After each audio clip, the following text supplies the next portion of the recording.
Amém? Sou da igreja que a graça e a paz do Senhor, amém? Todos estão bem? Graças a Deus. É uma bênção nós voltarmos a expor os livros sagrados, amém? A igreja, para sempre em Cristo, em tempos, expõe alguns livros sagrados. E hoje nós vamos expor o livro de Ruth, amém? É muito bom falar do amor e da graça de Deus, porque nós sentimos a presença do Senhor aqui na casa dele. E hoje, como todos os cultos, ele se faz presente. Peço que a amada igreja abra o coração para a palavra de Deus. Abra sua mente para a palavra de Deus.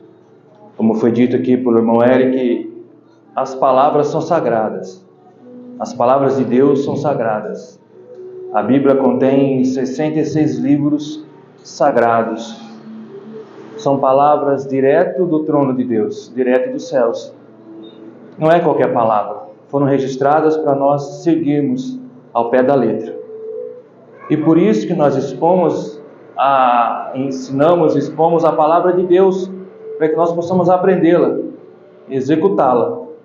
Como eu sempre digo, não só aprender, mas se você aprendeu, você tem que passar ela para frente.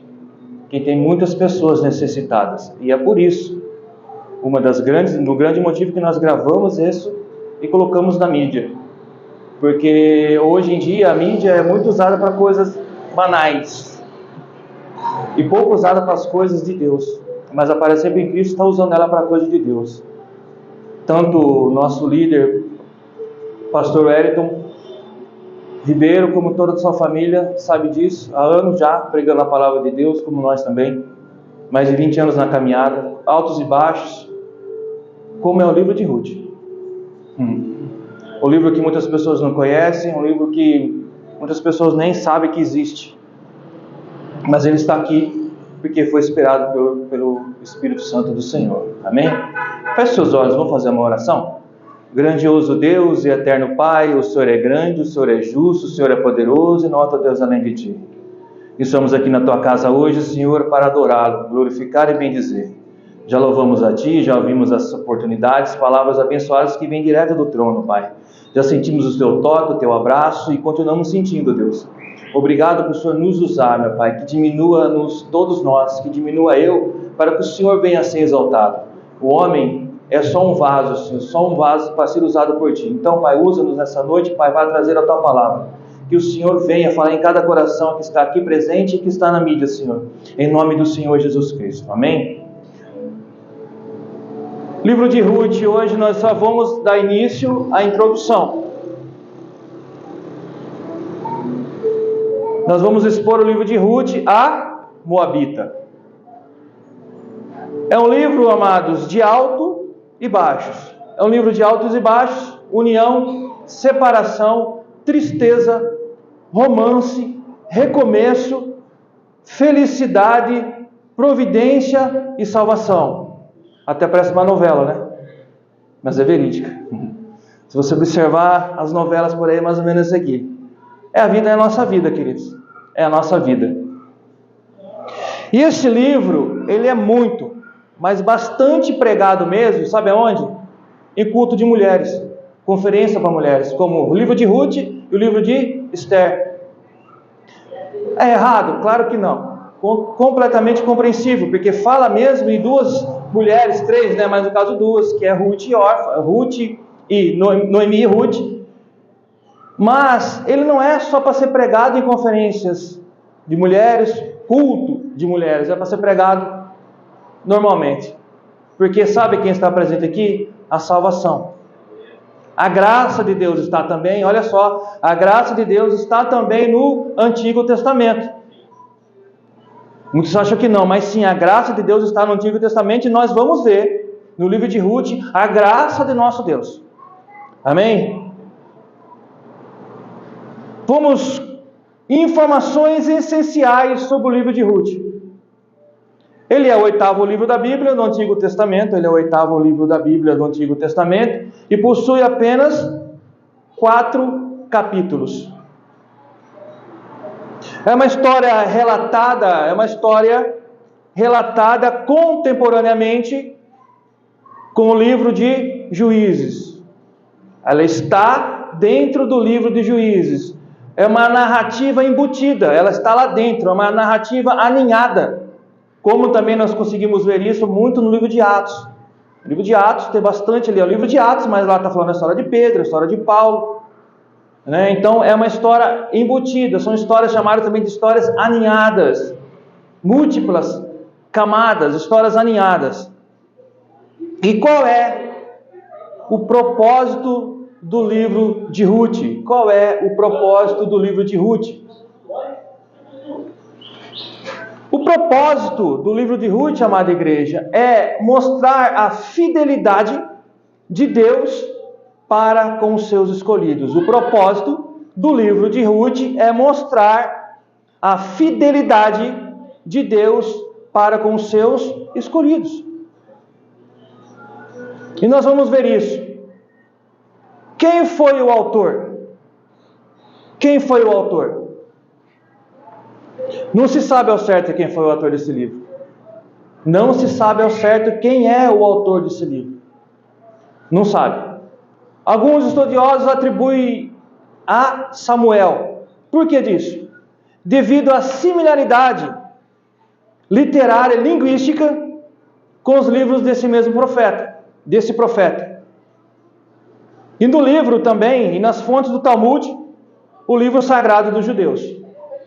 Então, pela similaridade da escrita da linguística, eles atribuem a Samuel, mas não é verídico, não tem muita certeza sobre isso. Amém? Qual é a data? Qual foi a data que esse livro foi escrito aproximadamente? Não tem como cravar. Aproximadamente, esse livro foi escrito entre 1390 a 1030 a.C., aproximadamente. Tem algumas Bíblias que eu vi, alguns estudos que eu vi que diz outra data, mas fica dentro tudo do 390, 30, 35, mais ou menos nessa faixa aí. Não tem como cravar, mas foi escrita nessa época aí por causa do livro de Samuel. Amém? Estão compreendendo? E ele foi escrito também no fim do livro, no fim do período de Juízes, que durou, o livro de Juízes, ele durou 350 anos. Começando com a morte de Josué até a coroação de Saul. Por que disso? Porque o escritor já tinha o conhecimento de Davi. Porque o escritor já tinha o conhecimento do rei Davi de Israel.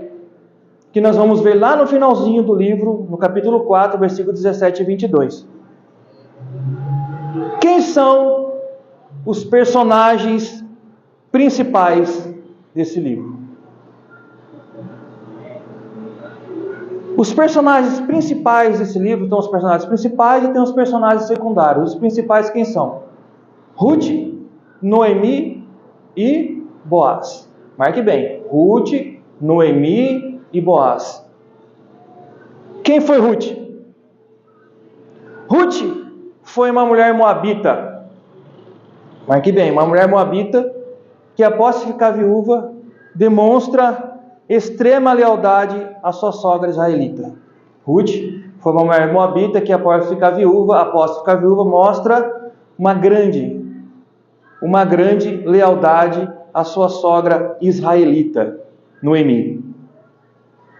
Nós vamos ver no livro que ao invés de ela ficar em casa, em Moabe, ela retorna para Belém com a sua sogra.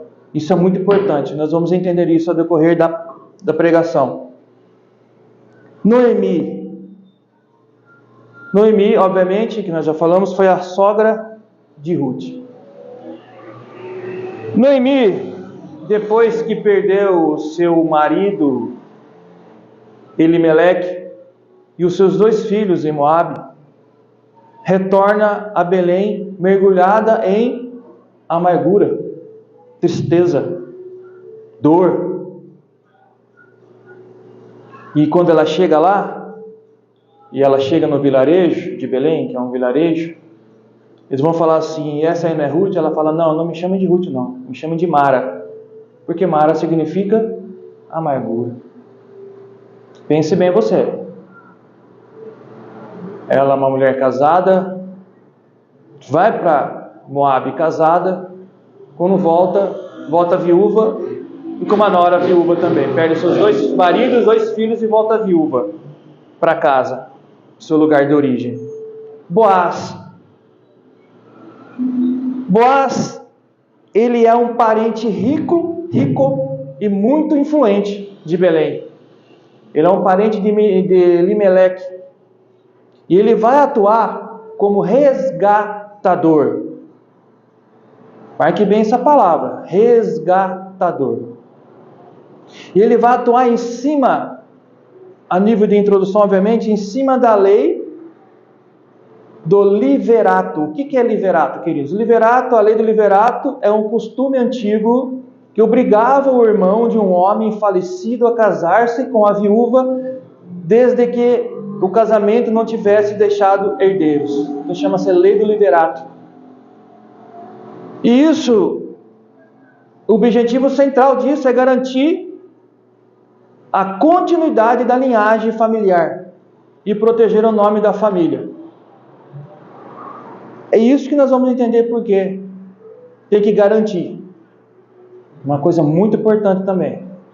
Vai da genealogia, isso daí. Está lá em Mateus 1, capítulo 1. Os personagens secundários desse livro, queridos. Quem são? É o Elimeleque, Malom, Quilom, Orfa e Obed. Elimeleque foi o marido de Noemi, que devido à fome saiu de Belém para morar em Moabe, onde que ele acaba falecendo. Aí lá em Moabe, o Malom e Quilom, os filhos de Noemi com Elimeleque, eles se casam com mulheres moabitas, com Ruth e com Orfa. E lá, os dois também morrem. Olha a tragédia. Eles também morrem.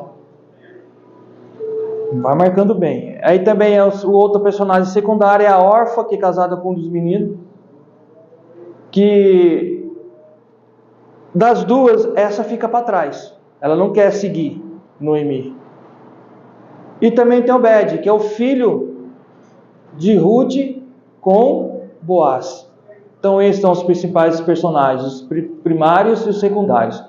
Não que os secundários sejam menos importantes, não é isso. É só por uma questão de divisão. Amém, amados? O que isso tem a dizer? Personagens diferentes, culturas diferentes. A cultura dos israelitas era uma e a cultura dos moabitas era outra. Bem diferente. A cultura de Israel, os israelitas, eles cultuavam o Deus vivo. E os moabitas, eles eram idólatras. Então Noemi, com Elimeleque, pega sua esposa e seus 2 filhos e vão para uma terra de idólatras, que cultuavam a deuses de pedra. Tem olhos, mas não vê, ouvidos, mas não enxerga, boca, mas não fala, nariz, mas não respira, tem mão, mas não apalpa, tem pé, mas não anda. Parece com alguém aí. Sim, parece com alguém aí. Não tem poder de nada para nada, porque o único vivo que viveu, morreu e ressuscitou é Jesus Cristo, e que vive eternamente junto à destra do Pai, e pelo qual nós seguimos pela vida aqui em terra e eternamente. Esses nomes que eu falei, que a Bíblia relata, que eu estou falando, eles têm alguns significados. Por exemplo, o nome de Noemi. O que significa o nome de Noemi? Minha agradabilidade encantadora. Olha só. O nome de Ruth, amizade, companheira ou amiga. Boaz, força, estabilidade. Que a força está nele, estabilidade. Elimeleque, meu Deus é rei ou o Senhor é rei. Orfa, pescoço ou virar as costas. Podia ser diferente, não é? Malom, doentio, enfermo ou doença. Quilom, fragilidade, fraqueza, mortalidade ou perecimento. e Obed, servo ou adorador. Agora, todos esses nomes têm um significado, mas o que mais chamou a atenção aqui são os filhos deles, né? O filho de Elimeleque com Noemi tem os nomes Malom e Quilom. Os dois têm um nome meio estranho, porque seu significado é doentio, enfermo ou doença. Alguém aqui, e o outro é fragilidade, fraqueza e mortalidade. Eu não sei, mas vocês já pesquisaram para o nome de vocês, qual o significado? Você pesquisa, se não pesquisou. É interessante vocês fazerem isso. Não significa que o nome que está lá é o que você vai passar na sua vida, entendeu? Entenda isso. Isso aqui eu estou falando biblicamente. Mas no caso aqui, talvez esteja ligado à morte prematura dos dois meninos. Eles tinham acabado de casar e logo morreram. Morreram novo. Não é? Que nem eu disse, só para complementar, assim, olha, um pequeno chamado aí, presta atenção. Na Bíblia, os nomes não eram escolhidos apenas pela sonoridade, mas refletiam a essência, o destino ou as circunstâncias em torno do nascimento de uma pessoa. Eles frequentemente serviam como profecias ou memórias dos acontecimentos vividos por seus personagens, entenderam? Então era isso, a Bíblia fala assim. Porque muitas pessoas acham que tem um nome ruim, que toda a vida dele vai ficar ruim. Que tem um nome bom, que na vida dele só vai acontecer um nome bom. Bom, não é isso que a Bíblia fala, na verdade. Tem nome que não tem nada a ver. Né? O meu nome, por exemplo, um significado é porque é do calendário de Júlio César, ou seja, o calendário juliano. Olha só. Um dos significados é esse. Então, vamos chamar de calendário agora. Não é isso. Os irmãos compreendem, né?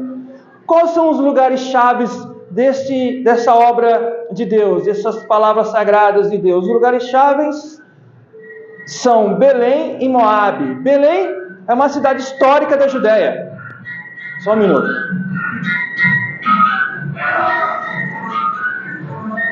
Quero que os irmãos da internet entendam que na nossa igreja é uma avenida que passa na frente, amém?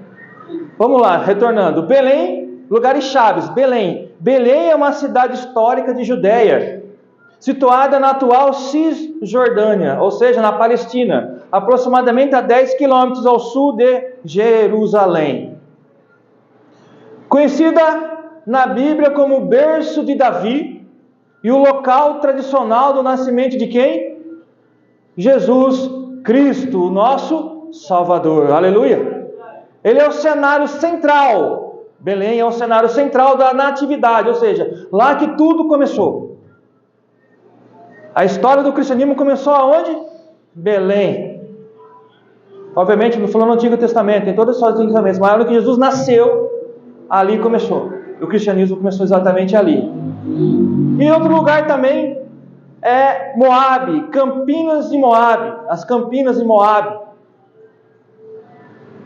Era o antigo reino, Moabe era um antigo reino situado em uma região montanhosa e fértil. Hoje corresponde ao oeste de Jordânia. Geograficamente ela fica ao leste do Mar Morto, entre Amon e Edom, e do deserto arábico. Nós vamos ver também, no decorrer da exposição da Bíblia, esse trajeto que eles fizeram para ir, a família fez para ir, e o trajeto que as duas viúvas, as três viúvas no caso fizeram, que depois uma voltou, o quanto era perigoso e complicado. O quanto era perigoso e complicado. Que nem eu falo, hoje para você daqui ali, você tem seu carro, tem Uber, tem um monte de facilidades. E nessa época, tem que contornar um rio perigoso, passagens perigosas, animais, ladrões, duas viúvas andando sozinhas, porque era um caminho longo. E como é que fazia? Se Deus não guarda, quem guarda? Não é? Por isso que é importante a introdução ler assim, para a gente entender o que está por vir. E por que o livro de Ruth entrou no cânon? Por que ele entrou na Bíblia? Ele entrou na Bíblia, amados, porque tem a linguagem. Ele entrou na Bíblia porque ele vem da linhagem do rei Davi, e do rei Davi vai vir Jesus Cristo. Fala-se pouco de Deus aqui, abertamente. Deus fez isso, Deus fez aquilo no livro de Ruth, Deus fez aquilo lá, mas Deus está aqui. E no final nós vamos entender isso. Amém? Nós vamos entender isso. E ele entrou porque destaca a inclusão de estrangeiros no plano da salvação. Que ele destaca a inclusão de estrangeiros no plano da salvação. Porque Deus veio para o seu povo, o seu povo não quis. E daí veio quem? Jesus Cristo por nós. Os estrangeiros. Ou você é judeu? Não somos. Mas existem judeus messiânicos, não é? Então ele destaca bem isso. Porque Ruth, ela era uma moabita. Ela adorava a deuses de pedra. E agora ela reconhece o Deus de Noemi como o Deus dela. Ou seja, ela entendeu isso. Ela entendeu que o Deus poderoso, que faz milagre, que está com todos, é o Deus verdadeiro, o Deus de Israel, o nosso Deus.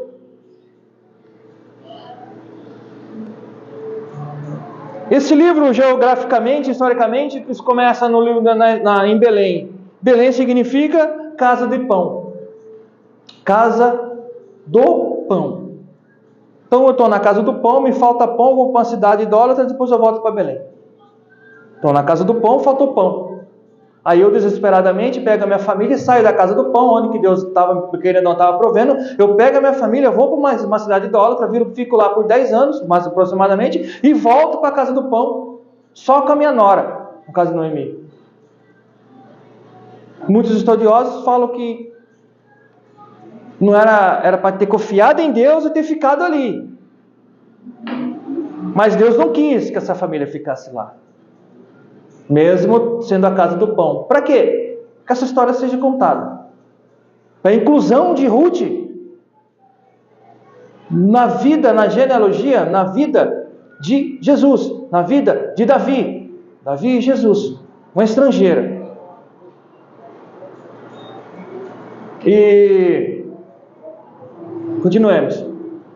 Esse livro tem um propósito histórico que nos revela. Preste bem atenção. Esse livro tem um propósito histórico que nos revela. Revela o quê? A rotina do dia a dia das pessoas. Esse livro vai falar a rotina do dia a dia. Que nós temos também. Você não tem uma rotina no dia a dia? Você levanta de madrugada ou trabalha de madrugada. Tem essa rotina ali. Não é? Aqui nesse livro não é diferente. Vai mostrar a rotina do dia a dia do povo. Ele vai mostrar também a necessidade do trabalho, a necessidade de você trabalhar. Nós precisamos trabalhar ou não precisa? Então, esse livro mostra que nós também precisamos trabalhar. Então, mostra essa necessidade, a necessidade do trabalho. Mostra as alegrias familiares. Eu vou mostrar as alegrias familiares. Ou a gente também não precisa ter alegria com nossos familiares? Bastante, amados. Bastante. Bastante. Mostra também a dor da morte, a dor da perca, a dor do luto. Só quem já passou pelo luto sabe como dói. Dói demais.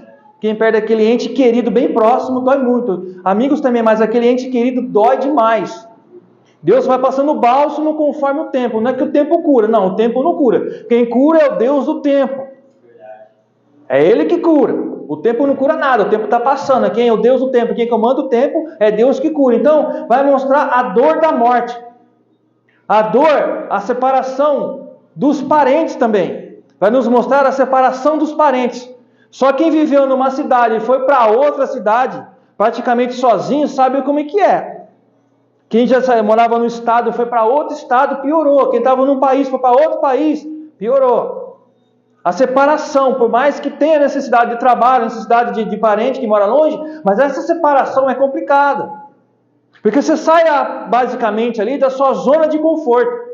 Querendo ou não, você está ali com seus pais, com seu marido ou esposa, com seus filhos, e de repente você tem que ir longe trabalhar. Tem que ir longe fazer outra coisa. E você sai da sua zona de conforto, você não está mais junto para acompanhar o crescimento dos filhos, não está mais junto para proteger. Você não está mais junto, então isso é complicado. Então nós vamos ver isso também nesse livro, a separação dos parentes. E o relacionamento.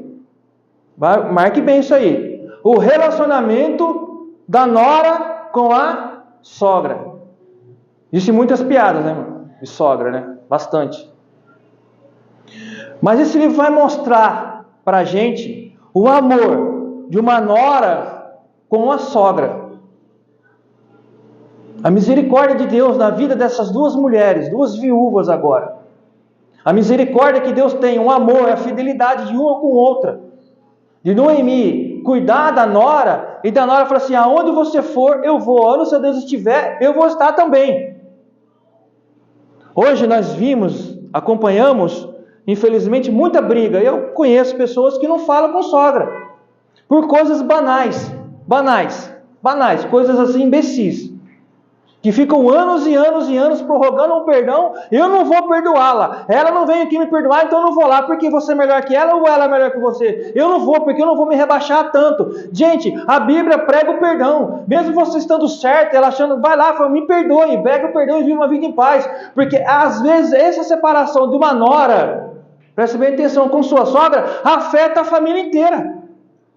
Eu não vou lá nessa festa, nessa confraternização do meu sobrinho, da minha sobrinha, do meu pai, isso aqui, porque a nora vai estar lá. Olha só, você quebra essa união de parentesco, que é abençoada por Deus. Então isso é uma besteira tão grande, mas tão absurda, que aonde que o inimigo vê a brecha, ele entra e vai destruindo o coração, a alma da pessoa, vai corroendo. A falta de perdão acaba com a pessoa.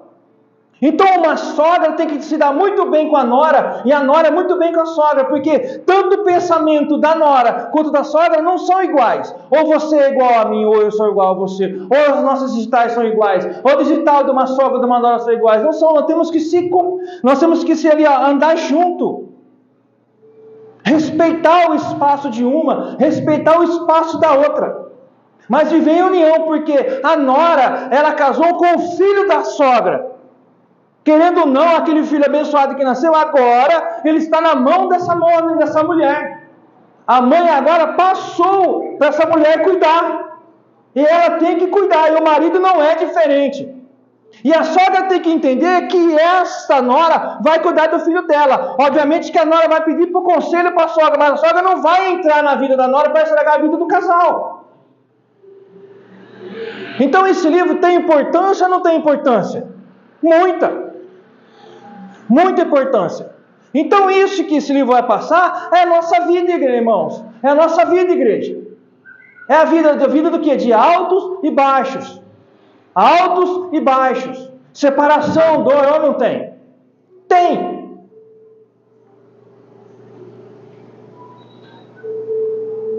E isso tudo é só para mostrar, não só, isso tudo é para mostrar o quê? A graça de Deus. A graça de Deus. A graça de Deus. Ele mostra a graça de Deus.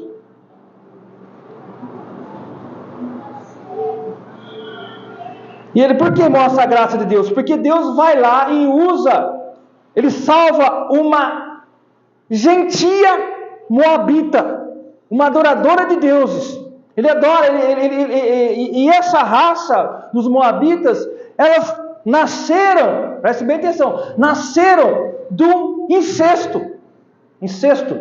Incesto que fala? Incesto. Do incesto. Nós vamos ver isso também, que está lá em Gênesis 19, 30, 38. Aonde que as filhas de Ló, depois de Deus destruir Sodoma e Gomorra, ficaram desesperadas por não ter sequência na vida, sequência nas suas vidas ali de parentesco. O que elas fizeram? Embebedaram Ló, a mais velha, e deitou com o pai. E nasceu os moabitas. E a segunda também embebedou e nasceu, que agora eu esqueci o nome, a outro. Depois nós já vamos aqui, eu esqueci agora. O outro povo. Então Deus coloca agora na genealogia de Jesus Cristo uma mulher de geração, que veio de uma geração de um incesto. E eu quero que os irmãos prestem bem atenção do que é a graça de Deus, do que é a salvação do Senhor. Porque os judeus falam que eles são a raça pura, que Jesus ainda não voltou, e que não pode se misturar com ninguém. Olha aqui. Então, Davi tem a árvore genealógica da prostituta Raabe, e também tem uma cananita, e Ruth, uma moabita. São tudo ancestrais de quem? De Jesus Cristo. Então Jesus Cristo veio para quem? Para todos. Tem importância ou não tem o livro de Ruth? Eu acho que bastante. Não é? O livro também serve para... O livro pode servir ainda para frisar que a verdadeira religião, ela é supranacional. Preste bem atenção. A verdadeira religião, ela é supranacional. A religação, religião significa religar. E quem teve esse poder de religar? Cristo. Então, ela está além ou acima das possibilidades da razão humana. E não se limita às fronteiras de qualquer país. Entenderam? Não se limita à fronteira de qualquer país. Jesus Cristo, o nosso Salvador, ele é supranacional. Ele não veio só para... Ele veio para a nação, eles não quiseram. Beleza, então está aqui. Nós estamos aqui cultuando o nome dele.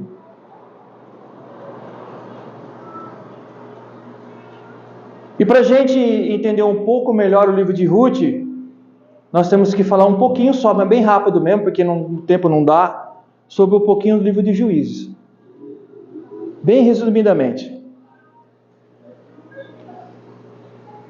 O livro de Juízes, amados, o livro de Juízes, ele narra um período aproximadamente de 300 anos entre a morte de Josué e o surgimento da monarquia em Israel.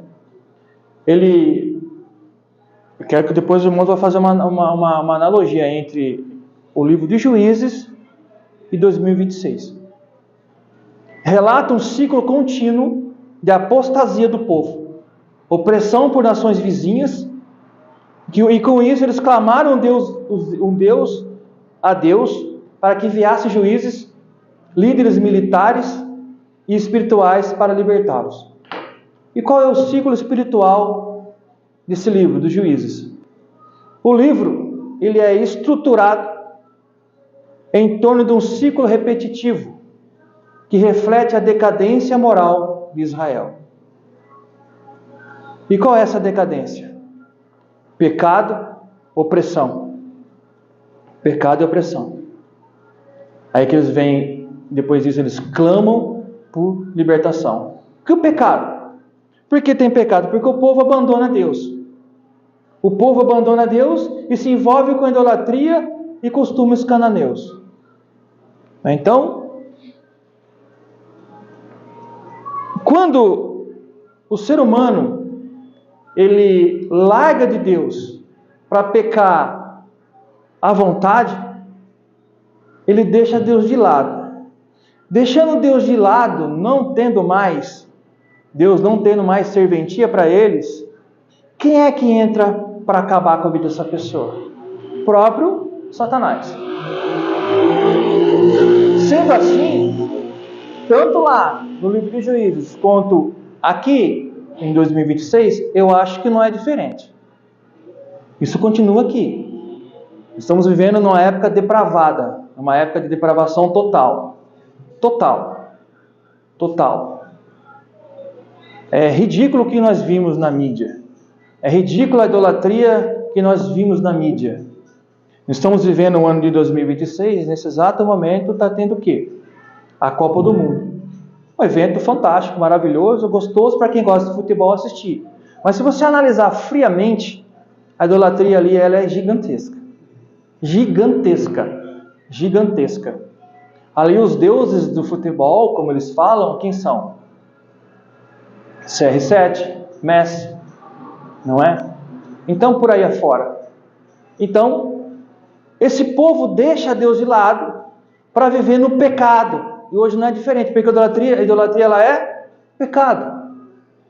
Então, eles vivem nisso, e com isso há uma grande opressão, queridos. Há uma grande opressão. E Deus entrega a Israel nas mãos dos povos inimigos como consequência, como eu disse. Se você tem uma nação que não quer saber de Deus, o que acontece? Então tá, vocês não querem saber da gente, mas graças a Deus que tem um povo crente que ora pela nação. Que tem um povo que ainda crê em Cristo, crê na salvação. E também tem um clamor dos israelitas que se arrepende e pede a ajuda de Deus. E no meio de todos tem aqueles que se arrependem e pedem o clamor de Deus. Pede por quê? Para que Deus envie alguém para derrotar os inimigos e trazer o quê? A paz. Nos capítulos finais do livro de Juízes, o capítulo 17 a 21, ilustra o caos social e religioso. Um caos social e religioso dessa época. Resumidos pela frase repetida ao longo do texto. E qual é esse versículo, essa frase? Naquele tempo, não havia rei em Israel. Cada um fazia o que achava mais reto. Irmão, pode pegar água para mim, por favor? Naquele tempo, perdão, irmãos. Naquele tempo não havia rei em Israel. Cada um fazia o que achava mais reto. Só naquele tempo, será? Que tempo então? Acho que todo tempo, né? Todo tempo. E quando o tempo vai se chegando mais perto da volta do nosso Senhor Jesus Cristo, isso vai piorando. Deus te abençoe. Muito obrigado.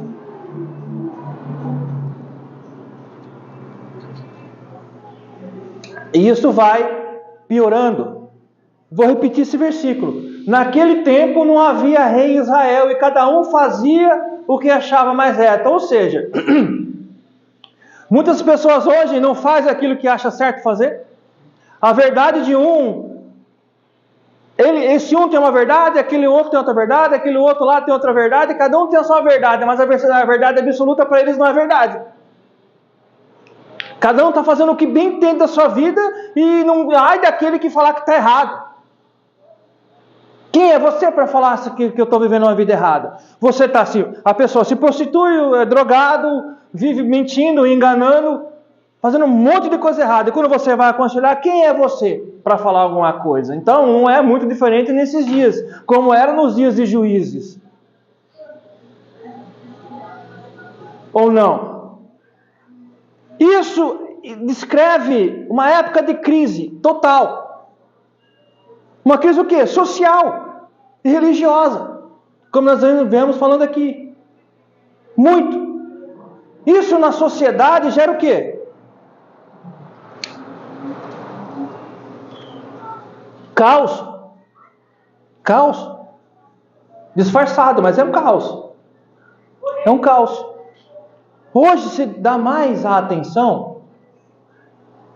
As pessoas valorizam mais um traficante do que um pai de família que levanta às 3, 4 horas da manhã para trabalhar. Hoje um MC borra-botas, depois vamos para a pesquisa que é borra-botas, então tem mais valor do que um jovem que trabalha dia e noite e estuda. Tem mais seguidores, não que a gente precise disso, nós temos que seguir a Cristo, do que um trabalhador. Nós estamos vendo um caos hoje, não é muito diferente. E também existe o caos religioso, aonde que esse povo deixou Deus para seguir qualquer um, qualquer idolatria, qualquer homem, qualquer mulher, porque simplesmente não quiseram mais saber de Deus, não querem mais saber de Deus, não quiseram mais saber do Senhor Salvador, não querem mais saber de Deus, então eu não quero mais saber de Deus, agora eu vou seguir o que eu quiser fazer, eu vou fazer. Vou tomar uma decisão sem consultar a Deus, tá mesmo porque Deus para mim não é nada, eles falam, né? Porque para a gente Deus é tudo. E pronto, acabou. As consequências vão vir para ele e para as pessoas que estão em volta, mas eles não querem nem saber. Eu vou beber mesmo porque a bebida é muito gostoso, nossa que delícia, cara. Ficar bêbado, ficar de ressaca no outro dia, fazer coisa depois que eu não lembrei mais, aí o povo tirar sarro de mim, acho tudo bonito. Eu ainda faço piada assim, nossa, meu rim é isso, meu rim é aquilo, sabe, umas bobeiras, cara. Então porque se acham legal, vou fumar droga mesmo, vou fazer coisa errada mesmo, porque, nossa, aquele cara ali faz isso, também faço, aquele cantor, ator faz, eu também faço, e vai vivendo, influenciando pela vida do caos. E na religião, qual é a diferença da religião? Isso que nós vemos direto, né, queridos? Nós vamos pregando aqui há bom tempo, né? Deixam de Deus para pregar a homem, para pregar a ídolos. Infelizmente. Isso que é uma desagregação dos valores éticos, as regras, a conduta do certo e do errado, ele se perde totalmente a respeito de uma sociedade. Existem regras, queridos, na sociedade. Existe respeito. Regras, respeito. Eu tenho que respeitar os espíritas? Sim. Eu tenho que respeitar os católicos? Sim. Eu tenho que respeitar os budistas? Sim. Eu tenho que respeitar as pessoas que eles são? Sim. Estou falando das pessoas, do pessoal, sim. Agora, as suas atitudes que se são antibíblicas, nós não vamos lá bater na porta dela. Não, a gente vai explicar se eles quiserem que a gente explique. Mas estão errados perante a nossa Bíblia. A palavra verdadeira. Isso eu não posso ter medo de falar. Eu tenho que falar. A gente tem que falar, porque quem se cala está sendo ali também um mentiroso. Isso gera um caos, tanto no tempo de juízo como no nosso tempo. Se eu deixar de não falar a verdade, a mentira vai vir. E a mentira, como já foi falado aqui em alguns cultos anteriores, a mentira é muito mais rápida do que a verdade. A mentira faz assim, a verdade vai... Porque ninguém quer aceitar a verdade absoluta que é Deus, mas a mentira do outro ali, todo mundo quer aceitar. Isso gera um caos na sociedade. Isso gera anomia, confusão, perca de referência. Ou não é assim? Ou não é assim? Hoje, um tempo atrás, acho que foi mês passado, teve lá em São Paulo, se eu não me engano, uma marcha para Jesus. Aquilo ali, eu não acompanho, mas eu vejo nas mídias sociais, porque nós temos que acompanhar, por quê? A gente tem que se interessar por isso, porque nós somos cristãos e servimos a Cristo. O nome da marcha era o quê? Marcha para Jesus. Então, se você se considera um cristão, você tem que ver o que está acontecendo, para que quando alguém vem indagar você souber responder às pessoas. Ali não tinha nada de Jesus ali. A caminhada não foi para Jesus, ou foi? Presta atenção, não foi. Ali foi um palanque político, do começo ao fim. Foi um palco político da direita. Aqui, preste bem atenção, quero que os irmãos entendam bem. Nós não estamos apoiando direita e nem esquerda politicamente. Só estou falando a real. Ali foi um palanque para político se engrandecer em cima no nome de Jesus. Infelizmente. E isso é aceitável biblicamente? Não. Se ela não é aceitável biblicamente, a gente tem que falar, olha, aquilo ali está errado. Às vezes a pessoa que estava lá tem boas intenções, mas ela agiu de forma errada. Um político, se fizer parte do nosso rebanho, desse rebanho aqui, ele só vai ser mais um do rebanho. Só mais um. Como eu sou mais um. Como o pastor Hélio é mais um, como você é mais um. Quem dá a possibilidade de trazer o nome de Deus, do nome do Senhor, é Deus que capacita. A gente só somos vasos usados aqui por Deus.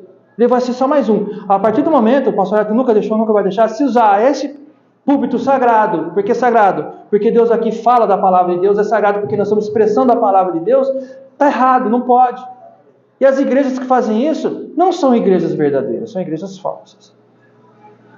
Isso acontecia lá e está acontecendo aqui. O que é? Gera uma conduta errada na sociedade. Ou seja, gera caos religioso, gera caos na sociedade se você larga Deus de lado. Naquele tempo, todos faziam o que queriam. Todos faziam o que queriam.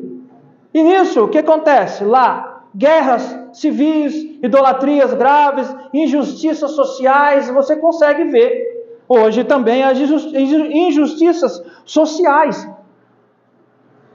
Pessoas, por levar o nome de Cristo, são injustiçadas.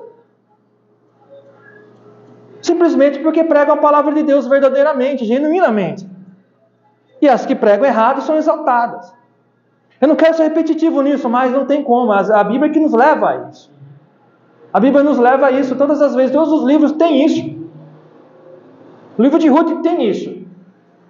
Então, o que acontece? erros graves, são injustiças graves, que um homem de Deus, uma mulher de Deus tem que passar para levar o Evangelho de Deus, de Cristo. Continuando. E o texto de Juízes, sugere que o problema seria resolvido apenas com a coroação de um rei. Então, o livro de Juízes sugere que esses problemas seriam sanados com a coroação de um rei humano. Mas eles esquecem que eles mesmos tinham destituído o próprio Deus do seu lugar. A soberania total de Deus, eles tinham tirado das suas vidas. Agora eles achavam que um homem de Deus, um homem humano, um rei, ia sanar os seus problemas. Espera aí. Então eu tiro Deus da minha vida e coroo um homem político para colocar no lugar de Deus, que ele vai resolver os meus problemas. Loucura, tolice. Total. Não é o político de esquerda e o de direita que vai resolver o problema dessa nação. Quem que é? É Deus. É Deus. E lá não era diferente. Agora, por que eu tive que falar resumidamente, bem rápido mesmo, sobre o livro de Juízes, amados? Por que de tudo isso? Porque era nesse cenário político, religioso, que faltou pão na casa do pão. Faltou pão na casa de Belém, e por isso que Elimeleque pegou a sua esposa Noemi e os seus 2 filhos e foram para Moabe, para as campinas de Moabe, porque lá tinha pão, porque era uma cidade fértil, cidade que produzia, cidade que tinha agrícola boa, produzia animais que dava para cuidar, era uma cidade muito boa de se morar, porque tinha tudo ali, mesmo eles sendo idólatras. Então lá na idolatria tinha que comer, e aonde na terra dele que eles viviam, a terra de Belém, a terra de Jesus, a terra de Davi, estava uma terra seca e árida, por causa do quê? Isso. Deixaram Deus de lado. E é nesse contexto que passa a história de Ruth e Noemi. Este livro, queridos, a introdução é basicamente isso. Esse livro é um livro muito bom, como todos. É um livro muito abençoado. Um livro muito abençoado. Como foi dito no começo da introdução, como foi dito no começo da introdução, muito pouco pregado, mas pregado em cultos de mulheres, em conferências de mulheres, que como eu disse, não é errado. Mas ele tem que ser mais pregado, mais analisado, mais exposto, mais falado. Porque Jesus aqui está. É um livro que fala da família, como já foi falado, é um livro que fala de Jesus, é um livro que fala de Deus, altos e baixos que nós passamos. De amor, de carinho, de perca. Fala da nossa vida, do nosso cotidiano. E ele não pode ficar ali no Antigo Testamento, no Velho Testamento, como você gosta de falar de Velho, Antigo, não importa. Mas ele tem que ser exposto, tem que ser falado, como o Moeto falou. São palavras escritas que vai ficar eternamente aqui. E às vezes muitas pessoas leem e não sabem o que é. Não sabe quem foi Ruth, não sabe quem foi Esther, não sabe o que aconteceu, porque está aqui na Bíblia, porque ele é o 8º livro da Bíblia, porque ele está ali entre o livro de Juízes. Então nós temos que explicar devagarzinho para que todos venham entender o que realmente Deus quer fazer na vida do seu povo, na vida dos seus escolhidos. E isso é muito gratificante para a gente. Eu fico muito feliz quando o pastor fala assim, vamos começar de novo a exposição bíblica. Não que os cultos aqui sejam ruins, não, é maravilhoso. Os cultos aqui são maravilhosos domingo. Não deixa de ser. É que a exposição ela é transmitida pelo YouTube, os outros não. Mas é uma bênção, irmão. É uma bênção. Eu fico ansioso, fico nervoso, eu choro. Porque eu sei que eu, um pecador, confesso, nunca deixei de ser pecador, nunca vou deixar, ou alguém aqui deixou de ser, mas somos pecadores arrependidos, como a gente sempre diz. É bom que Deus venha usar esses pecadores em exemplo. Porque quem me conheceu há 23, 25 anos atrás sabe. Não é? Quem te conheceu lá atrás sabe. E hoje aqui nós estamos só sendo o vaso que diminua eu e vocês usados o nome de Deus todo sempre, para todo sempre. O nome de Deus tem que ser exaltado. E não o meu. O nome de Deus. Por isso que nós estamos aqui explicando com carinho e com humildade e com muita simplicidade. Muita simplicidade mesmo. Porque A gente foi aprendendo ao decorrer da nossa vida no Evangelho, Deus foi nos ensinando. Jesus Cristo vai nos ensinando a palavra dele, com todo amor e carinho de pai. Não é? Você nasceu, quando você nasceu, você já veio ali com o dom de mamar no peito da sua mãe.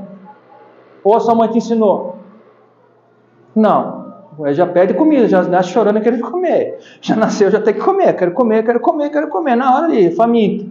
Depois disso, passo a passo, os pais vão ensinando a criança o viver, a vida. A mãe tem uma grande influência. Depois, quando está ficando mais velho, o pai entra ali e fala, agora você vai para o mundo, agora é comigo, mano. Agora é comigo, meu irmão. Você vai entrar para o mundo? Vai, então vem aqui, eu sou seu pai, esse aqui, o mundo é esse aqui, vem cá, vamos dar uma volta aqui, esse aqui é o mundo. A mãe dá todo carinho, com as asas, como a galinha faz, né? Agora dê para frente o pai. E é assim que Deus faz conosco. Devagar, com muito carinho, com muita simplicidade. Eu não sou nenhum teólogo formado, irmão, não sou. Mas eu tenho um grande amor pela palavra de Deus. Um grande amor mesmo pela palavra de Deus. E uma coisa que me irrita demais é a pessoa tentar enganar o povo de Deus. Pegar a palavra e contorcer ela. Pegar a palavra de Deus e tentar enganar. Pegar a palavra de Deus e não dizer a verdadeira verdade que ela é. Simplesmente assim, é só, como eu falo, como a gente fala, é só ler lá. É só ler o livro de Ruth. Se você não tem leitura, procure ver um áudio na internet. Procure uma Bíblia de estudo bíblico. E vê no estudo bíblico de uma pessoa que sabe, que tem ali importância, um teólogo importante, não qualquer um também. Sabe? Que eu vou citar dois aqui. Procure uma Bíblia do Hernandes Dias Lopes, do Augusto Nicodemos, o pastor citou aqui agora? Do Presley Camargo, né? Presley Camargo. Não importa se eles são calvinistas, se eles são arminianos, não importa que eles tenham uma boa palavra, um bom ensino. E entre tantos outros. Sabe, amados? Porque se ficar só ali esperando, não, vá, compre uma Bíblia, leia. Não deixe que venha simplesmente daquilo ali, daquilo lá, não lê. E espero que os irmãos que nos acompanham pelo YouTube continuem nos acompanhando, se inscrevendo no canal, dando um like, curtindo o nosso like, que vocês possam passar para frente isso. Não por mim, não pela igreja para sempre em Cristo, não pelo pastor Wellington e sua família, não pelos amados irmãos aqui, mas por Deus, pela palavra dele. Só pela palavra dele. Esqueça que eu estou aqui. Só escute a minha voz, que eu estou falando pelo Deus. E que passe esses vídeos para frente. Não deixe de compartilhar, não deixe de passar, não guarde ele não, passa para frente, porque a palavra de Deus tem que ser andada. Nossa igreja aqui, Hortolândia, essa igreja para sempre em Cristo é uma igreja pequena. Mas que ama a palavra de Deus. Ama demais a palavra de Deus. Nós nos importamos. Aqui tem jovens aqui que estão com o caderninho aqui anotando. Muito lugar não tem. Estão querendo fazer culto de jovens para quê? Colocar luminárias e fazer hoje... Eu vi umas coisas na internet que eu não consigo. Estão até batendo balãozinho ainda no púlpito, irmão. Batendo balãozinho no púlpito. Jovens batendo balãozinho no púlpito. Sabe? Virou show. É triste, cara. É triste se a igreja virou show, virou comédia, virou palhaçada. Mas nós estamos seguindo o verdadeiro evangelho, amém? Então, amados, isso aqui é a introdução. Se Deus assim permitir, no próximo culto, nós vamos dar início no capítulo 1. Amém? Assim eu agradeço a oportunidade. Deus abençoe a todos. Tenha uma ótima noite, uma ótima semana em nome do Senhor Jesus Cristo.